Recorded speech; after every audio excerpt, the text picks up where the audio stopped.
आज स्वतंत्रता दिवस 15 अगस्त है सर, क्या संदेश दोगे देशवासियों को, क्या कहोगे? 77वां स्वतंत्रता दिवस है ये, और पूरे देश में बहुत ही खुशियों से मनाया जाता है।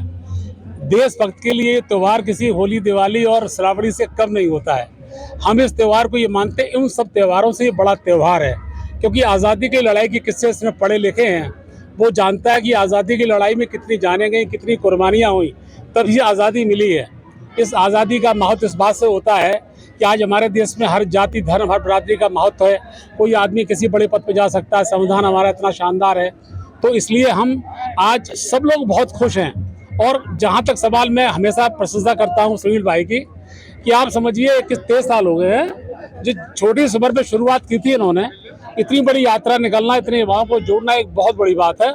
हम इनको धन्यवाद देंगे। और आज स्वतंत्रता दिवस है, शब्द नेताजी के लिए दो पंक्तियां। नहीं, नेताजी का तो कोई वो नहीं था। नेताजी ने इस देश को बदलाव कर दिया। अभी माननीय राष्ट्रीय अध्यक्ष जी ने हम लोग बुलाया था, इसी में लेट हो गए। उन्होंने ये कहा है कि नेताजी के उत्थान के बाद ही देश में किसान, मजदूर, गरीब का आदमी कुछ बना है। उससे पहले खाली बड़े आदमी बनते थे। नेताजी के उत्थान के बाद ही देश के अंदर गरीबों के लड़के आईएएस बने, मंत्री बने, मुख्यमंत्री बने। तो नेताजी के बाद तो देश के जो ये तबका था, गरीब तबका था, जो बहुत मजलूम तबका था, महिला थे, युवाओं थे, उनको बढ़ने का मौका नेताजी के बाद तो मिला है। वरना ऐसे पद भूषण नहीं मिल सकता उनको। भाई केवल 6 साल तो मुख्यमंत्री रहे वो, और 1.5 साल रक्षा मंत्री रहे। एक क्वेश्चन है आपसे, जैसे कि अभी सचिन यादव जी ने ज्ञापन दिया था जिलाधिकारी को, श्रद्धेय नेताजी की डीएम आवास पे कहीं न कहीं प्रतिमा नहीं। अरे हमारे भरतना की नगर पालिका चौक हमारे पास है, तो हमने तो निर्णय कर लिया है कि नेताजी के नाम से एक मार्ग और नेताजी के नाम से एक मूर्ति, चूंकि वो हमारे हाथ में है, वो तो बनाना कर दिया है। और यहाँ ऐसा कुछ थोड़ा ही है, भाई नगर पालिका चाहेगी यहाँ बन जाएगी, कौन मना करेगा उनके लिए? नेताजी के लिए कोई मना नहीं कर सकता, कोई डीएम, कोई एसपी मना नहीं कर सकता है, न मुख्यमंत्री मना कर सकता है उनके लिए। जब पदम भूषण आप दे रहे हैं, इससे बड़ी क्या बात है? बहुत बहुत धन्यवाद सर। एक पंक्ति तो सुनाएंगे ही, अब वो तो सुनो। आज पूरे देश में झंडे झंडे हैं। हमारे घर पे झंडा, हमारे विद्यालय जो है, आज बहुत बड़ा कार्यक्रम था मेरे विद्यालय में, जो मेरा भाई चलाते हैं चेयरमैन साहब, लेकिन मजबूरी मेरी थी। सुनो झंडे के लिए 4 पंक्तियां।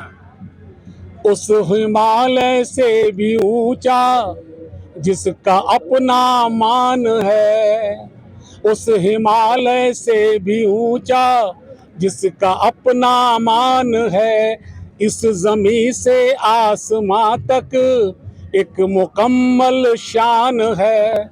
और जिसने गाथा क्रांति की, संघर्ष की लिख दी अशोक, वो तिरंगा सारे जग में देश की पहचान है। वो तिरंगा सारे जग में देश की पहचान है। अब तो 145 करोड़ हम लोग हो गए हैं। आज प्रधानमंत्री के भाषण में ये लगा जैसे 145 करोड़ को रोटियां खिलाते हैं। भाई 145 आबादी में बड़ी, उन्होंने तारीफ करी सवेरे, एक सज्जन ने बताया, मुझ पर आया था। तो 145 करोड़ तो होना ठीक है, लेकिन रोजगार देना, गरीबों को आवास देना, ये जो शौचालय जो फर्जी बनाए थे, 46,000 शौचालय ऐसे हैं हमारे जिले में जहां पर केवल सामान भरा हुआ, लोगों का सिलेंडर रखा हुआ है, सब बंद पड़े हैं। तो सारी योजनाएं जितनी भी है वो बढ़ती आबादी से तो बढ़ने में नुकसान हुआ है। केवल जुमलेबाजी करना, गलत बातें करना, देश को गुमराह करना। तो एक और मुझे शिकायत इस बात की है, ये पहली बार ऐसा हुआ है कि सरकार ने यह कहा कि कोई झंडा किसी टाइम फहरा सकता है, हर स्कूल को, हर इसको। क्यों? केवल इसलिए कि प्रधानमंत्री का भाषण सुन लो। उससे पहले आपको पता ही है, इस तरह का ये आदेश हुआ है, विद्यालय वाले कहीं वाला झंडा चाहे 10-11 बजे किसी टाइम कराएं, जबकि ऐसा नहीं था। झंडे का टाइम 8 या 9 था। केवल सरकार ने इसलिए कि उन्होंने केवल मोदी का भाषण सुन लो। और भाषण क्या है, कोई कहने वाला तो हो। हम तो डिबेट में कहते हैं कि जो पिछले बार किया 2014 में 15 पूरा नहीं किया, 15 में कहा वो 16 पूरा नहीं किया, 16 में जो कुछ कहा वो 15 लाख वाला वो अगले पूरा नहीं किया। तो जो ये बातें करते पूरी कभी नहीं करते हैं। जुमलेबाजी के अलावा ये प्रधानमंत्री कुछ नहीं करता है।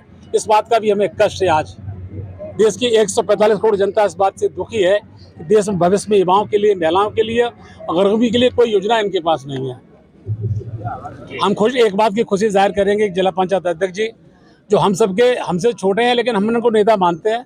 और सुनील जी को तो वैसे हमारा बचपन से इसमें प्यार रहा है, किन्हीं परिस्थिति में 5 साल बीच में नहीं आ पाए, वरना हमेशा पूरी यात्रा में चलते थे, जाते थे, उद्घाटन भी करते थे।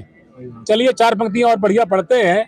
एक नया आशियां बनाएंगे, सबको एक छत के नीचे लाएंगे, एक नया आशिया बनाएंगे, सबको एक छत के नीचे लाएंगे और दूरियां अब मिट गई यारो, अपनी सरकार फिर बनाएंगे।